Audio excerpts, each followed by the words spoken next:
Spotlight.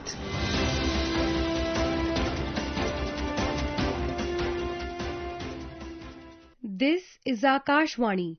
In the program Spotlight, now we bring you a discussion on Election Commission of India's guidelines for use of AI in election campaigns. The participants are Akshay Raut, former Director General, Election Commission of India, and Rajesh Lake, anchor. Good evening and welcome to Spotlight, in which we discuss the Election Commission of India's new guidelines concerning the use of artificial intelligence in election campaigns. As technology becomes an integral part of political communication, questions of ethics, transparency and accountability take center stage. Today we are joined by Mr. Akshay Raut, former Director General, Election Commission of India, an eminent scholar and policy analyst in the field of electoral governance and emerging technologies. Thank you for being with us, Akshayji. Thank you.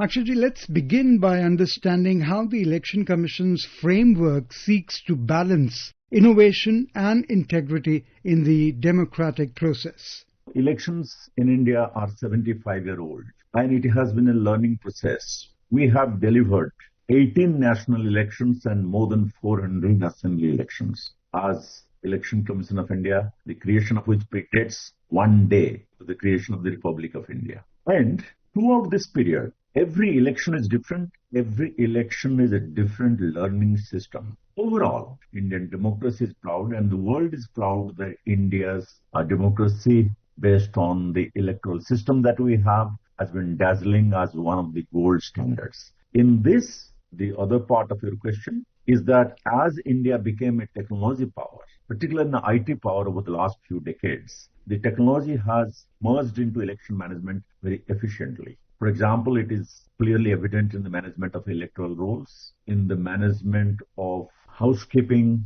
and accounts and regulation, in the management of capture of some of the ethological action that happens during conduct of elections. In fact, a lot of things happen through application of appropriate methods of IT in the elections that we have seen in recent years. But today we are talking about the difficulties caused by one intrusion of a very efficient aspect of IT, that is artificial intelligence. We'll talk about it. So could you elaborate and outline the key aspects of the Election Commission's new guidelines on AI use in election campaigns? I must start with saying that it's not brand new because artificial intelligence, particularly let's slightly go back to what is being done today. The aspect of disinformation and misinformation, fake news and hate stories have become a challenge for election management for quite some time. In fact, Election Commission is on record saying that in its management of election operations, there are 4 big barriers which it faces and which it tries to fight. One is money, second is muscle, third is misinformation, and fourth and last thing is Model Code of Conduct, MCC violations. Today we are talking about the third one, the misinformation. It is also linked to Model Code of Conduct violation.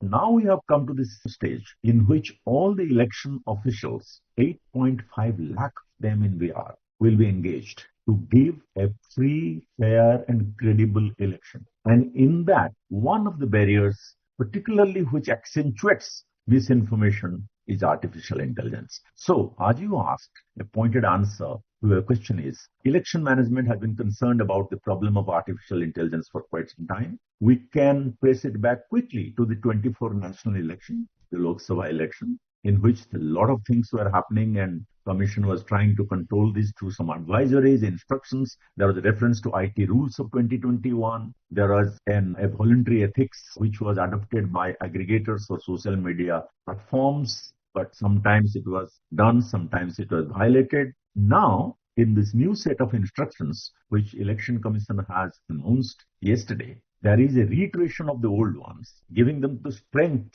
and addition of few more to give it more specificity. For example, it now says that anything that is synthetically generated or altered image, audio, video by AI should have clear, prominent and legible level. It should say AI generated or digitally enhanced or synthetic content some admission, like there is something called the affidavits which the candidates file. If they have any AI generated image or text or video, audio that is being used, they must display it. Not only that, Election Commission concern takes it to the extent of saying that at least 10% of the visible display area or 10% of the audio content, like for example, if it is spotlight or anything or advertisement in audio, the first 10% will be devoted to making an admission that it is, okay guys, you must know that this is AI generated, this is digitally enhanced.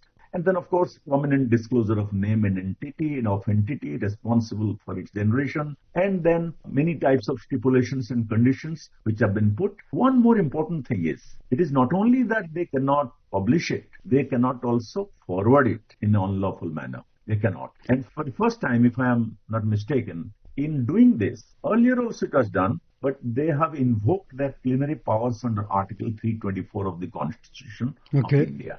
Which gives them power for superintendence, direction and control. That means, just to complete it, to give seriousness to these instructions. So I think this is timely, this was necessary. So you mentioned 4 M's that the Election Commission is trying to tackle, of which the misinformation or the manipulated content generated through AI is one that the Election Commission is tackling. How does the Election Commission plan to ensure compliance by political parties, candidates and digital intermediaries? I think it starts with the issue of instructions. In fact, I must myself interpret it this way. It is written to, if you have not forgotten this, the advisory, it calls itself advisory, but I think it is the nature of instruction, rather warning, addressed to presidents of all political parties, presidents and general secretary of chairperson of all national and state recognized political parties. That itself tells the seriousness. And they have invoked, as I said, Article 324. It is called as advisory, but it is actually in the nature of instructions. And they have come into force immediately. So I think ECI, under its plenary power, will be free to act in any manner against the violators. Of course, there are violators of many types. There are anonymous violators on internet and digital media. There are violators which may be just general public. But there are violators which are more amenable to the discipline of conduct of elections, like the political parties. One of the sections of these instructions say that any instance of synthetically generated or AI altered image, audio, video, misinformation or manipulated content detected on official party handles shall be taken down within 3 hours of being noticed. One thing is that solutions to the problems caused by artificial intelligence engineered fakes, deep fakes, which touch almost like real thing, not being real, they are best handled if they are handled with speed. An election commission has enormous power for this, but they must also have the mechanism to find and detect. One thing is that some platforms, particularly social media platforms, do have the responsibility to prevent and take it down on their own. But you can't expect everyone to behave, particularly the commercial and private organizations. But Election Commission is, in my understanding, they are developing and have developed a sufficient set of mechanism at the level of their headquarters, at the level of the state, at the level of the district where the district election officer stays, state where the chief electoral officer stays, so that they can look at, they can detect on all this wide open digital world which is going as AI altered for things. But that is a big task. It is a very big task, but I think the policing has to be strengthened, and not without any reason. There is a large number of staff which are taken on board to do many of the things, including these.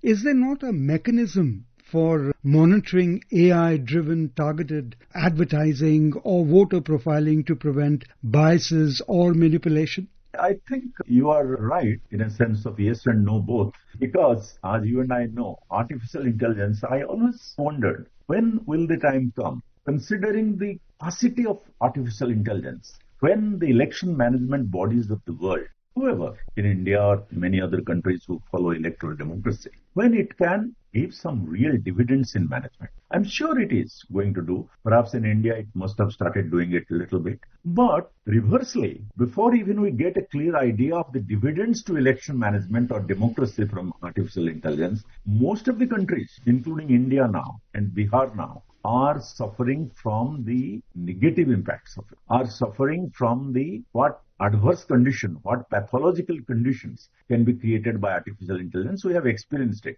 Why Election Commission has come out with these instructions? And I am sure that it is not going to be the end of it. There could be more coming in because they are coming across examples of this. Just imagine one thing. If forget what political parties talk about each other, candidates, the leadership, which is absolutely wrong, maybe personal, maybe just nonsense, that has to be prevented. But more importantly, there could be instruments of election management, like EVM, for example, like a polling station, for example, like our security staff, for example, can also be victims at a very sensitive time. They can also be victims of artificial intelligence manipulation. Okay. And it can create a havoc in election scenario at the last moment. So this has to be prevented. Okay, Again, so what kind of collaborations that can take place between the tech companies, election authorities and civil society to implement these rules effectively? And related to this question is my added question is, could strict regulations stifle innovation or beneficial use of AI in political communication? Second one is the answer is no. My answer is no, because so far as the creative use of artificial intelligence for positive campaigning is concerned, I don't think there is any barrier on this. Like creative use of radio and television or creative use of social media or any digital platform is absolutely on. Because the basic problem remains falsehood, fake, untruth, basic violation of model code of conduct, for example, which are those things are only translated upwards because of technology upgradation. But the basic rules of the game remain the same. It's a violation of the basic intent, basic truth. So that is to be prevented. So answering your second question first, I don't think any creative exercise of artificial intelligence for positive and genuine political campaigning will be stifled. Now, coming to the first, yes, a collaboration is very useful, certainly very useful.